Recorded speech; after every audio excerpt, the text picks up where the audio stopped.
मेरे दोस्त मेरे भाई, यदि आज का वीडियो आप पूरा देखते हैं, शांति से देखते हैं, पूरा वीडियो कंप्लीट देखते हैं तो जरूर 100% आपको इस वीडियो से परीक्षा में प्रश्न फंसने वाले हैं। यदि आप एमपी एसआई, व्यापम, जेल प्रहरी, MP police, MPPSC, pre mains कोई भी पेपर हो, यदि मध्य प्रदेश से संबंधित है, मेरा दावा है कि आज के वीडियो से 100% एक या दो क्वेश्चन हर पेपर में फंसने वाले हैं। ये मेरी गारंटी है। यदि आज का वीडियो आपने पूरा देख लिया तो मेरे दोस्त मेरे भाई, शिवेन पांडे का आपसे वादा है कि जरूर उस प्रश्न में आपको फायदा होने वाला है। और साथ ही यदि आप मध्य प्रदेश की कोई भी किताब पढ़ते हैं, मध्य प्रदेश के जीके की यदि आप शुरुआत करते हैं तो 100% आपको फायदा होने वाला है।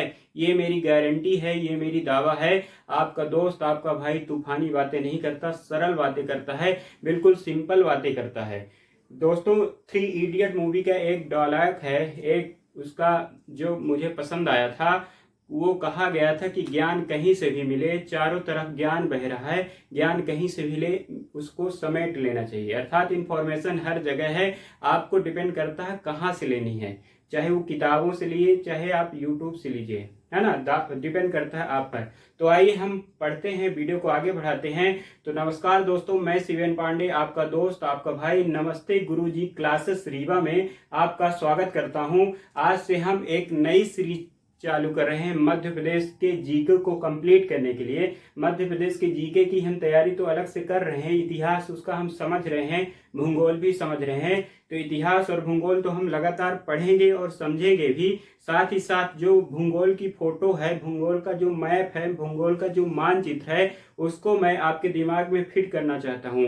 क्योंकि हमारा काम है मध्य प्रदेश को केवल तैयार करना नहीं, मध्य प्रदेश को दिमाग में बैठाना है। ठीक है, तो आइए हम मध्य प्रदेश की जो एक झलक है उसको समझते हैं। इस तरह से बहुत सारे वीडियो आपके पास आने वाले हैं, तो मेरे वीडियो को आप लाइक करिए, चैनल को सब्सक्राइब करिए और अपने दोस्त का मनोबल बढ़ाइए। तो देखिए, आज हम मध्य प्रदेश की मैप की बातें कर रहा हूं। इसमें बहुत सारी जानकारी आपको मैं देने वाला हूं और मेरा दावा है बहुत सारी जानकारी आपको काम आने वाली है। आप यदि किताब पढ़ेंगे तो आपको उसमें मदद मिलेगी, 100% मदद मिलेगी और किताब और अच्छे से समझ में आएगी। तो मेरे दोस्त मेरे भाई, यह मध्य प्रदेश है और मध्य प्रदेश की हम बेसिक से शुरुआत करते हैं और मैप के सहारे शुरुआत करते हैं। हमारा इतिहास अलग से चलेगा, भूगोल भी अलग से चलेगा, राज्य व्यवस्था भी अलग से चलेगी, हिंदी की कहानी भी अलग से चलेगी, साथ ही साथ मैप की कहानी भी मैं शुरुआत करने वाला हूं। तो मेरे दोस्त मेरे भाई, धैर्य पूर्वक इस वीडियो को आप देखिए। तो दोस्त, मेरी जो इस कहानी का शीर्षक है उसको मैं मैप के सहारे पढ़ाऊंगा। मैप के सहारे मैं पूरा का पूरा मध्य प्रदेश आपको तैयार करवाऊंगा, है ना। वीडियो बड़ा हो सकता है, जरूर बड़ा हो सकता है, जो देखेंगे उसको फायदा मिलेगा। तो ये मध्य प्रदेश है, जो ये मध्य प्रदेश है इसकी फोटो मैंने यहाँ पर उतार दी है। ठीक है, साधारण भाषा में मैंने मैप को फोटो बोल दिया। तो ये मध्य प्रदेश है। जो मध्य प्रदेश की हर जीके का पहला सवाल बनता है वह बनता है कि मध्य प्रदेश की सीमा कितने राज्यों से लगती है। तो आपका जवाब होता है 5। ठीक है, अब ये 5 तो आप रट लिए मेरे दोस्त मेरे भाई, जो शुरुआत कर रहे हैं मध्य प्रदेश जीके की, वो तो रट लिए 5 राज्यों से सीमा बनती है। अब 5 राज्य कौन से हैं वो भी हम गिन लेते हैं। तो इधर आपका राजस्थान पड़ जाता है मेरे दोस्त मेरे भाई। किसी भी मैप का ऊपर जो उत्तर होता है, ये उत्तर हो गया, इधर आपका ईस्ट हो गया, पूर्व हो गया, ये दक्षिण हो गया और ये पश्चिम हो गया, मतलब वेस्ट हो गया। तो ये जो दिशा है, अब बीच वाली ये राजस्थान की है, तो राजस्थान से सीमा बना देता है।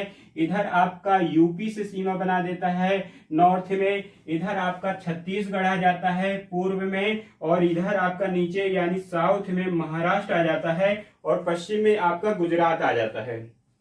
तो एक फ्रेम बन गया हमारे दिमाग में कि हमारे मध्य प्रदेश की चारों तरफ कौन से राज्य हैं। तो मैप के सहारे आप देख लेंगे तो चीजें आपको क्लियर हो जाएंगी। ठीक है, अब राज्यों की संख्या जो है 5 है। अब जो 5 राज्य हैं, तो मध्य प्रदेश को बोला जाता है कि लैंडलॉक्ड स्टेट है, एक भू अवशिष्ट राज्य है। मतलब किसी से भी इसकी सीमा किसी ना विदेशी देश से लगती है, ना तो किसी समुद्र से लगती है। ठीक है, मध्य प्रदेश मेरे दोस्त मेरे भाई लैंड लॉक्ड स्टेट कहा जाता है। लैंड लॉक्ड स्टेट क्या होता है ये आपको पता है। लैंड लॉक्ड स्टेट वो स्टेट होता है जिसकी सीमा ना तो किसी समुद्र से लगती और मेरे दोस्त मेरे भाई ना तो किसी विदेश देश से लगती, ठीक है। मतलब किसी भी फॉरेन कंट्री से ना लगे जिस स्टेट की सीमा, तो वो कहलाता है लैंड लॉक्ड स्टेट। तो मध्य प्रदेश आप अपना एक ऐसा स्टेट है।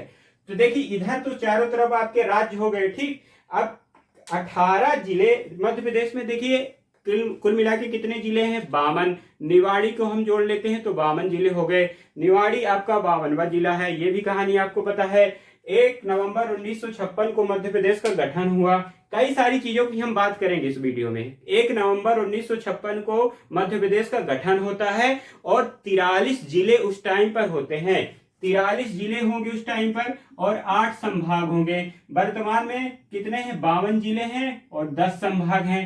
2 संभाग बढ़ गए हैं और कितने, 9 जिले बढ़ गए हैं, ठीक। अब ये जो 43 जिले हैं और 43 जिले उस टाइम पे थे, 8 संभाग थे, आज 52 जिले हैं, 10 संभाग हैं। अब इन 52 जिलों में से मेरे दोस्त मेरे भाई जो 13 जिले हैं यूपी के साथ बॉर्डर बनाते हैं, ठीक है। यूपी के साथ बॉर्डर बनाने वाली जिलों की संख्या 13 मिलती है, कुछ किताबों में 14 मिलती है, ठीक है।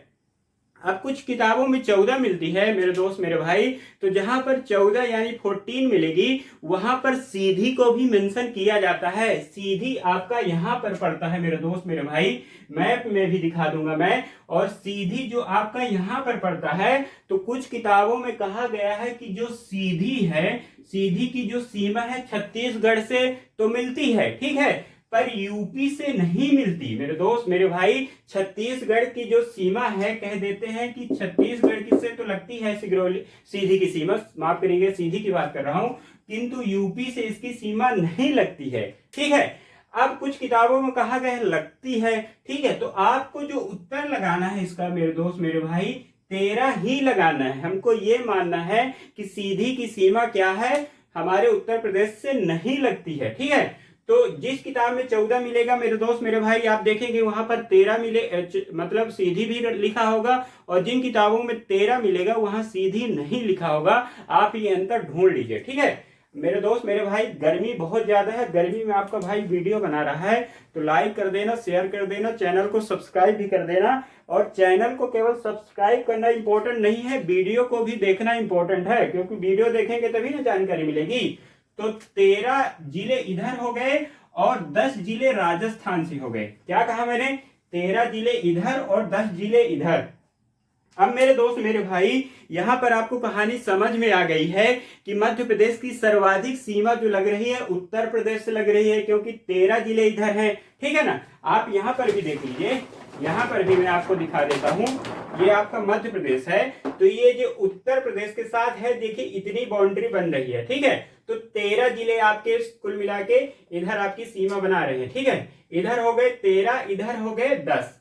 अब जिलों की संख्या की बात कर लें तो सर्वाधिक जिलों की संख्या उत्तर प्रदेश के साथ लग रही है और न्यूनतम जिलों की संख्या इधर गुजरात के साथ 2 जिले लग रहे हैं, ठीक है। मैं जिलों की संख्या बता देता हूं, 13, 10, 2 और इधर 9, इधर 6। अब इधर जो 6 और 7 की कहानी अटकती है उसको भी मैं बता दूंगा कि छत्तीसगढ़ के साथ कोई बोलता है 6, कोई बोलता है 7, तो सही क्या है। तो 13 और 6 और 7 की कहानी और जो 14 की कहानी अटक जाती है, इसको मैं समझा रहा हूं। 13 और 14 की कहानी तो समझ गई आपने, और 6-7 की कहानी मैं समझाता हूं।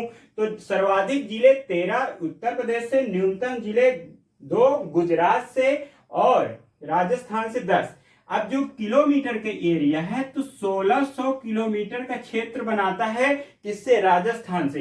तो क्षेत्रफल की दृष्टि से मेरे भाई मेरे दोस्त अगर बात करता है तो सर्वाधिक सीमा आपको बताना है राजस्थान, और केवल सर्वाधिक सीमा पूछे और ऑप्शन में उत्तर प्रदेश और राजस्थान दोनों दे तो मेरे दोस्त मेरे भाई राजस्थान उत्तर बताना है। तो सर्वाधिक सीमा बनती है राजस्थान के साथ, और जिलों की संख्या अगर पूछ रही है तो सर्वाधिक मतलब सीमा बनती है जिलों की संख्या के रूप में उत्तर प्रदेश से। अब न्यूनतम जो बनती है गुजरात के साथ बनती है, ठीक है। अब छत्तीसगढ़ के साथ मैंने बोला 6 और 7, तो जहां 7 लिखा मिलेगा मेरे दोस्त मेरे भाई वहां पर मंडला को भी मेंशन कर देगा। अब मंडला पड़ता है देखिए यहाँ पे, ठीक है, ये है आपका मंडला। अब मंडला का एक ऐसा जिला है कहते हैं जो छत्तीसगढ़ के साथ बनाता है सीमा, है ना। जो मंडला का जिला प्रशासन है वो कहता है हमारी सीमा किसके साथ लगती है, छत्तीसगढ़ के साथ। लेकिन ओवरऑल जो जीके की बात की जाती है उसमें छत्तीसगढ़ के साथ मंडला की सीमा को नहीं दिखाया गया है, इसलिए इसका जवाब जो जाता है 6 के पास ज्यादा जाता हुआ दिखाई देता है। लेकिन डिपेंड करता है आपकी ऑप्शन क्या है, वो उसकी मानसिकता पर डिपेंड कर जाता है कि वो पूछने वाला क्या है, ठीक है। तो आपको 6 की तरफ ज्यादा जोर देना है। और महाराष्ट्र की तरफ नो डाउट 9 जिले हैं और इसके तरफ 9 जिले और 2 जिले इसकी तरफ। अब ये थी जिलों की संख्या का, मैंने डाउट क्लियर कर दिया। अब जो जिलों की संख्या से ही एक सवाल बनता है मेरे दोस्त मेरे भाई कि सबसे पूर्वी जिला कौन सा है। सबसे पूर्वी जिला जो है आपका सिगरौली है, ठीक है। छत्तीसगढ़ के साथ सीमा बनाता है और किसके साथ, उत्तर प्रदेश के साथ सीमा बनाता है। तो छत्तीसगढ़ मेरे दोस्त मेरे भाई मध्य प्रदेश का एक ऐसा जिला हो गया जो कि छत्तीसगढ़ मेरे दोस्त मेरे भाई सिगरौली एक ऐसा जिला हो गया जो छत्तीसगढ़ और उत्तर प्रदेश दोनों के साथ सीमा बनाता है और सबसे पूर्वी जिला है। तो ये जो सिगरौली है ये आपकी क्या है, ऊर्जा राजधानी भी है, सबसे पूर्वी जिला है। क्या क्या जीके बन रहा है सिगरौली से, सबसे पूर्वी जिला है, मध्य प्रदेश की ऊर्जा राजधानी है और यहां से जो मानक रेखा है, मानक समय रेखा है जो भारत की, जो इलाहाबाद के नैनी से गुजरती है वो मध्य प्रदेश के सिगरौली से भी गुजरती है। अब नैनी जो उत्तर है वहां पर अक्षांश और देशांतर जो कर्क और वो देशांतर रेखा है वहां पे मिलन हो जाता है, इसलिए उसको ज्यादा वैल्यू दे दी गई है। तो ये सिगरौली आपका इतना है इंपॉर्टेंट, पूर्व में है। अब इधर पश्चिम की बात कर लें तो सबसे पश्चिमी जिला है आपका अलीराजपुर। सबसे पश्चिमी जिला है मेरे दोस्त मेरे भाई अलीराजपुर। और अलीराजपुर ऐसा जिला है जो महाराष्ट्र और गुजरात दोनों के साथ सीमा बनाता है।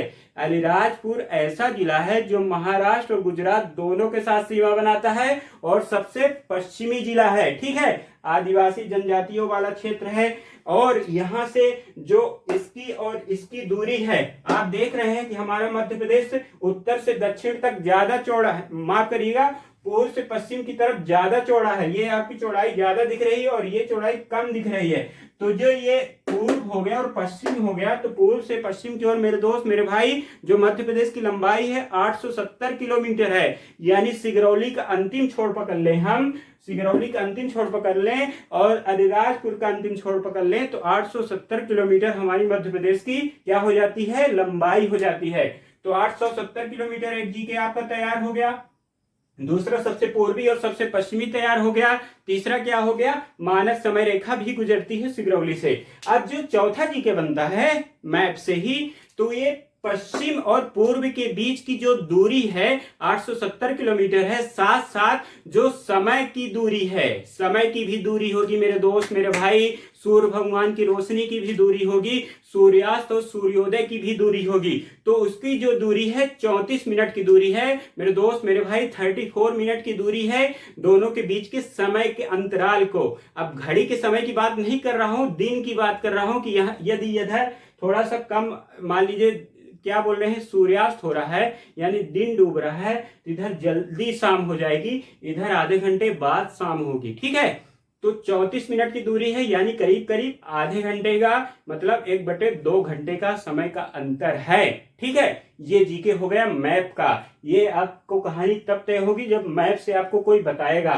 मेरे दोस्त मेरे भाई वीडियो पसंद आ रहा हो, इंटरेस्टिंग हो तो लाइक करो, सब्सक्राइब करो और चैनल को शेयर भी करते रहो, ठीक है। मेरा नाम है शिवेन पांडे, आपका दोस्त हूँ, आपके भाई हूँ और बिल्कुल आप ही की तरह हूँ। जो आप तैयारी कर रहे हो ना, तो मैं भी तैयारी ही करता हूँ, ठीक है। तो अपने दोस्त का मनोबल बढ़ाइए। तो ये उत्तर, ये आपका पूर्व हो गया, ये आपका पश्चिम हो गया, दोनों की कहानी क्लियर हो गई, ठीक है। इतना तो आपको पता है ना, शब्दों की गलती हो जाए तो माफ कर सकते हैं, ठीक है। अब ये उत्तर, अब ये आपका क्या है, उत्तर, ये उत्तर है आपको दिख रहा है मुरैना और ये दक्षिण है आपको दिख रहा है बुरहानपुर। तो सबसे उत्तरी जिला जो है मेरे दोस्त मेरे भाई आपका क्या है, मुरैना है और सबसे दक्षिणी जिला है बुरहानपुर, ठीक है। अब मुरैना जो है और ये बुरहानपुर है, इनके बीच की जो दूरी है, इनके अंतिम छोर के बीच की जो दूरी है 605 किलोमीटर है। तो उत्तर से दक्षिण तक मध्य प्रदेश की जो विस्तार है, जो दूरी है, कितनी है? 605 किलोमीटर है मेरे दोस्त मेरे भाई। जीके का सवाल है और मैप का सवाल है, ये आप रट लीजिए। तीसरी बात, सबसे उत्तरी जिला, सबसे दक्षिणी जिला बुरहानपुर, ठीक है। अब मुरैना जो है मेरे दोस्त मेरे भाई, मुरैना जो है राजस्थान और यूपी के साथ सीमा बनाता है। तो मुरैना मध्य प्रदेश का ऐसा जिला है, प्लस एक और जिला है शिवपुरी। मुरैना और शिवपुरी दो ऐसे जिले हैं जो राजस्थान और उत्तर प्रदेश के साथ सीमा बनाते हैं। तूफानी बात नहीं कर रहा हूं, किताब देख लीजिए आप। तो मुरैना और शिवपुरी आप मैप उठा के देखिए, यूपी और राजस्थान दोनों के साथ सीमा बना रहे हैं। बुरहानपुर जो खान देश के नाम से भी जाना जाता था, दक्षिणापथ भी कहलाता था, बुरहानपुर दर्रा भी है, और अकबर की शायद अंतिम विजय भी हुई थी यहाँ पे, है ना, आया हुआ था अकबर एक बार। तो ये क्या है, सबसे दक्षिणी जिला है। यहाँ से जो क्या है, एक खड्ड निकलता है, उसकी बात करूंगा, दर्रे की बात करूंगा, ताप्ती नदी की बात करूंगा, सब की बात करेगा एक ही वीडियो में आपका दोस्त आपका भाई शिवेन पांडे।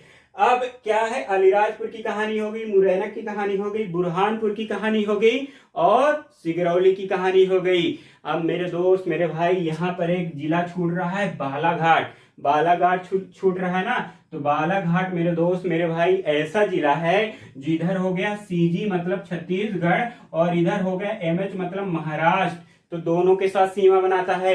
तो सारे कोनों को आप निपटा डालिए ना, यूपी, सीजी, एमएच, आरजे और गुजरात, ठीक, निपट गया, कहानी खत्म। अब 3,08,252 3,08,252 किलोमीटर का क्षेत्रफल है मध्य प्रदेश का। 3,08,252 यानी टोटल जो किसका है, इंडिया का है, तो 9.38% है। 3,08,252 मेरे दोस्त मेरे भाई मध्य प्रदेश का क्षेत्रफल है, और 9.38% टोटल इंडिया का क्षेत्रफल का है मध्य प्रदेश।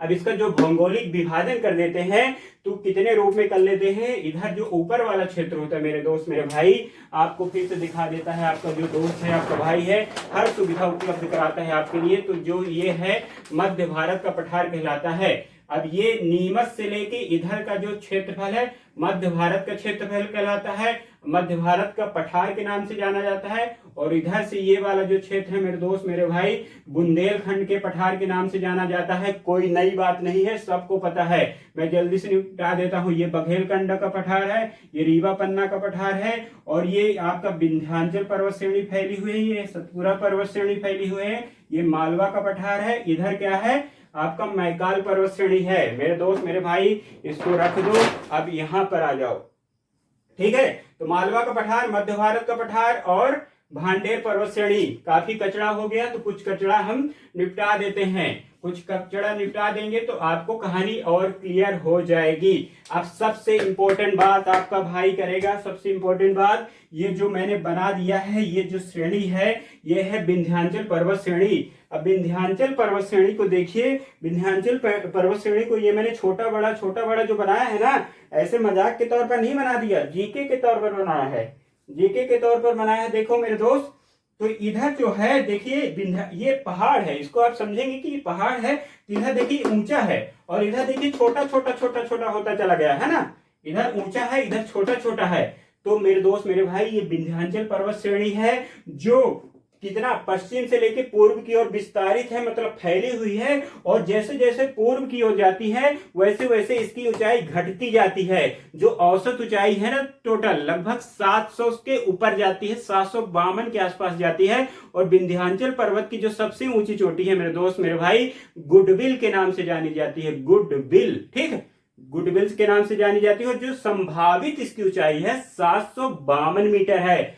752 मीटर ऊंचाई है गुडविल की। और ये जैसे जैसे पूर्व की हो जाता है वैसे वैसे झुकता जाता है मतलब ढाल बनाता जाता है। अब जैसे जैसे ये पूर्व की ओर पहुंचता है तो दो शाखाओं में मेरे दोस्त मेरे भाई बढ़ जाता है, यहां तक आता है, यहां से दो शाखाओं में बढ़ जाता है। एक शाखा का नाम हो जाता है भांडेर पर्वत श्रेणी, दूसरी शाखा का नाम हो जाता है कैमूर पर्वत श्रेणी, ठीक है। एक हो गया कैमूर, दूसरी हो गई क्या हो, ऐसे बढ़ गया, इधर गया एक भांडेर, एक हो गया कैमूर, ठीक।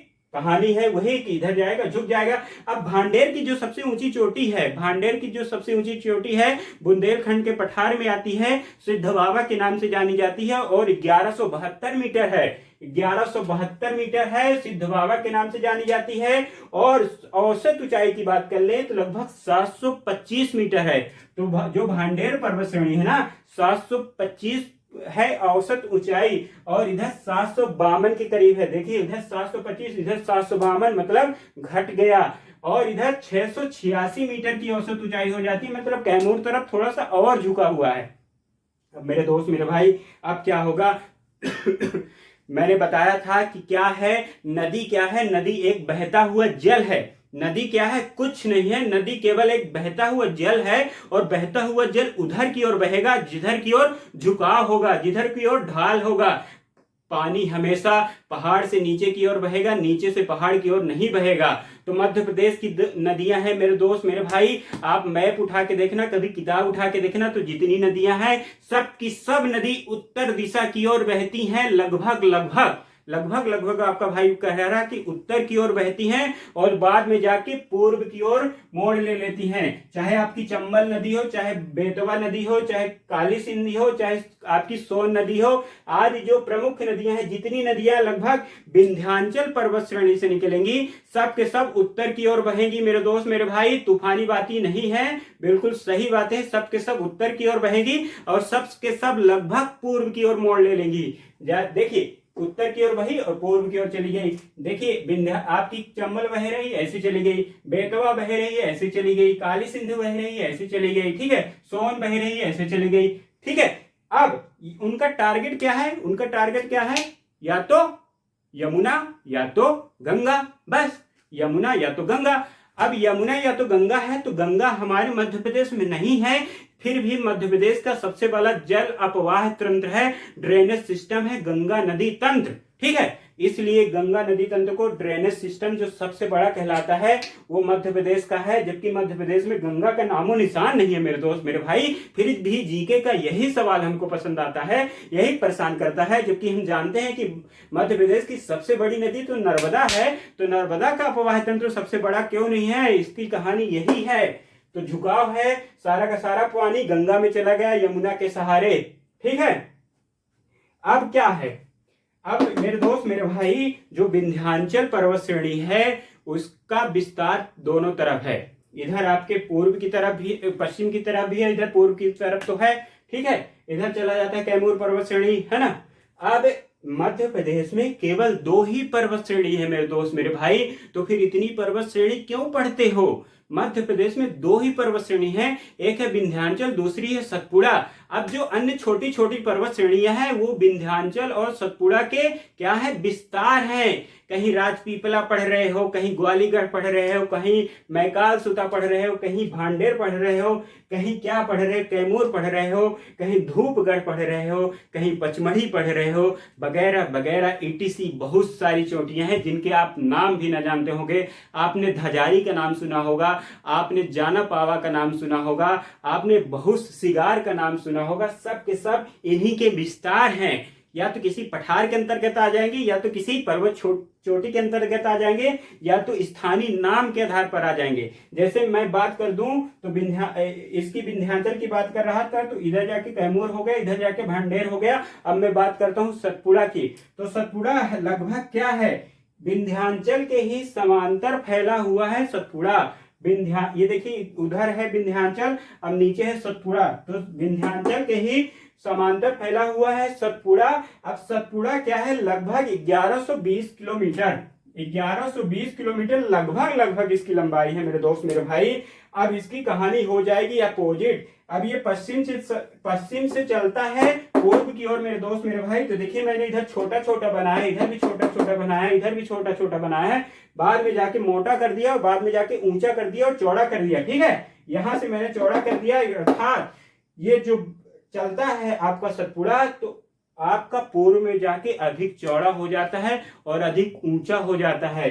तो सतपुड़ा पर्वत जितना जितना इधर जाएगा चौड़ा होता जाएगा और ऊंचा होता जाएगा। इसीलिए तो जो ये नर्मदा का पानी है ढनकते ढनकते यानी बहते बहते चला आता है पश्चिम की ओर। अब क्या है, इधर हो गई विंध्याचल, इधर हो गई सतपुड़ा, बीच में फंस गई नर्मदा मैया। अब क्या होगा, अब आएगा मजा। अब नर्मदा का पानी ना तो उत्तर की ओर जा सकता ना तो दक्षिण की ओर जा सकता। और इधर मैंने बता दिया सतपुड़ा ऊंचा है और मैकल सुता जो है ना, मैकाल पर्वत श्रेणी जो है ना, वो सतपुड़ा का भाग है। अब मैकल सुता के नाम से जाना जाता है नर्मदा मैया को। तो मैकल सुता यानी मैकल की पुत्री, सुता मतलब पुत्री, तो मैकल की पुत्री है, मैकल से निकल रही है नर्मदा मैया। और कितना, अब न जा सकती किसकी ओर, ढाल है उत्तर की ओर, तो उत्तर की ओर नहीं जा सकते, विंध्याचल मार दिया धक्का। दक्षिण की ओर नहीं जा सकते तो सतपुड़ा मार दिया धक्का, तो बीच बीच में जाएंगे ना। अब जहां क्या है, बीच में बन गया भ्रंश घाटी भी कह देते हैं उसको। तो इधर एक ऊंचा भाग,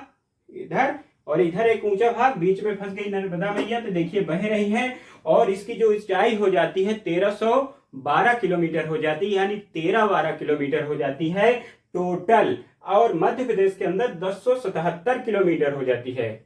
अब और कहानी, अब मध्य प्रदेश की जो सबसे बड़ी नदी है वो है नर्मदा, जल विस्तार बढ़ गया। अब आपने पढ़ा होगा कि नर्मदा की 41 सहायक नदियां हैं। तो इतनी सारी सहायक नदियां कैसे, हाउ, कैसे, विंध्याचल है और सतपुड़ा है। अब देखिए मेरे दोस्त मेरे भाई, नर्मदा का पानी जो है इतना सहायक नदियों के सहारे इतना विस्तार हो गया है, मतलब इतना बड़ा हो गया है। कैसे, अब जानते हैं कि नदी क्या है, बहता हुआ जल है। बहता हुआ जल कहाँ से बह के आएगा, ऊंचाई से बहता हुआ आएगा, यानी पहाड़ से। तो सतपुड़ा से बह के पानी इधर जाएगा ना, कुछ पानी या तो इधर बहेगा, इधर, और या तो इधर, ठीक।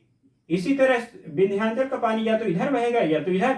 इधर वाला पूरा पानी चला गया या तो गंगा में या तो यमुना में। इधर वाला पानी चला जाएगा पूरा का पूरा दक्षिण में, यानी महाराष्ट्र में, यानी गोदावरी में, ठीक, गोदावरी में चला जाएगा। अब इधर का जो पानी है, यानी विंध्याचल का जो बायां भाग है, विंध्याचल को जो बायां भाग है या विंध्याचल के दक्षिण का जितना पानी है सबके सब नर्मदा में आएगा। और इसका सतपुड़ा के जो उत्तर का पानी है, यानी सतपुड़ा के दाएं भाग का जो पानी है सबके सब नर्मदा में जाएगा। अब सबके सब नर्मदा में जा रहा है मेरे दोस्त मेरे भाई, तो सहायक नदियों का ढेर हो जाएगा। फिर भी हम बोलते हैं 41 तो बहुत कम है, और भी नदियां हैं जिनकी संख्या हमें को नहीं पता है, फिर भी हम किताबों की भाषा में 41 नदियां सहायक नदियों के तौर पर गिन लेते हैं, ठीक है। तो ये इसका एक फ्रेम बना रहा हूं, आपके दिमाग में बना रहा हूं कि कैसे जीको को आप तैयार करेंगे, ठीक है। पसंद आता है तो लाइक कर दो, शेयर कर दो, सब्सक्राइब कर दो। आपका दोस्त हूं, आपका भाई हूं, आप ही की तरह एक स्टूडेंट हूं, बाकी कुछ नहीं हूं मेरे दोस्त मेरे भाई, केवल इतना मान के शेयर कर दो।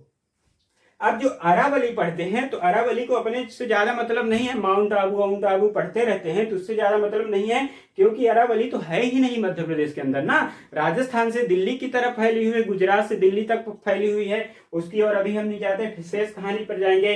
तो ये नर्मदा सोन घाटी कहलाता है, सतपुड़ा और विंध्याचल के बीच का भाग, वो टोटल मध्य प्रदेश का 26% है। और जो इसका जो वर्ग किलोमीटर में है 8600 यानी 86,000 किलोमीटर स्क्वायर है। और मालवा की बात हम बाद में करते हैं, मध्य भारत की बात कर चुके हैं। तो मध्य भारत का जो औसत ऊंचाई है मध्य भारत के पठार की 500 मीटर है, और टोटल मध्य प्रदेश का 10.7% है। और 32,896 वर्ग किलोमीटर यानी किलोमीटर स्क्वायर है इसका एरिया। रीवा के पन्ना का जो कुल क्षेत्रफल है, रीवा का पन्ना का पठार जो फैला हुआ है, मैं मैप में दिखा चुका हूं, 10.37% है टोटल मध्य प्रदेश का। और 31,995 किलोमीटर स्क्वायर है। अब सतपुड़ा जो टोटल मध्य प्रदेश का है 11% है, और क्षेत्रफल 34,000 किलोमीटर स्क्वायर है। और बघेलखंड की बात कर लें तो बघेलखंड का पठार टोटल मध्य प्रदेश का 7% है और 25,000 किलोमीटर स्क्वायर है। और बघेलखंड की जो प्रसिद्ध नदियां हैं जिनमें से सोन, रिहंद और गोपच करके आती हैं, ठीक है। अब और बातें हम कर लेते हैं।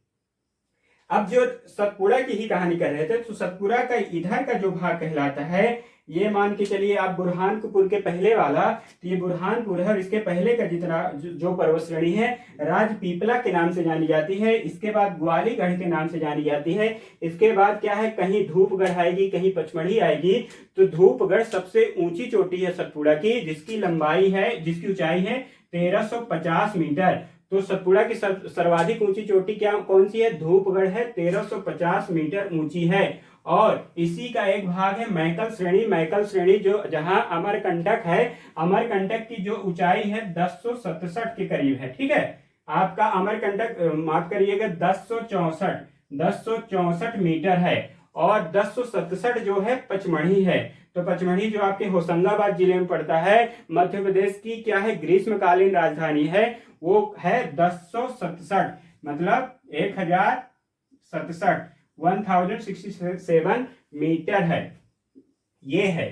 ठीक है, तो पचमढ़ी, धूपगढ़, अमरकंटक ये सब के सब किस में आते हैं, सतपुड़ा में आते हैं। सबकी ऊंचाई मैंने बता दी, पचमढ़ी की 1067 1067, और धूपगढ़ की 1350, अमरकंटक की 1064, सिद्ध बाबा की 1172, ठीक है, गुडविल की 752। ठीक है, अब मालवा के पठार की बात कर लेते हैं। मालवा का पठार मैंने यहाँ पर नहीं दिखाया है, क्योंकि विंध्याचल ने पूरी की पूरी जगह ले ली।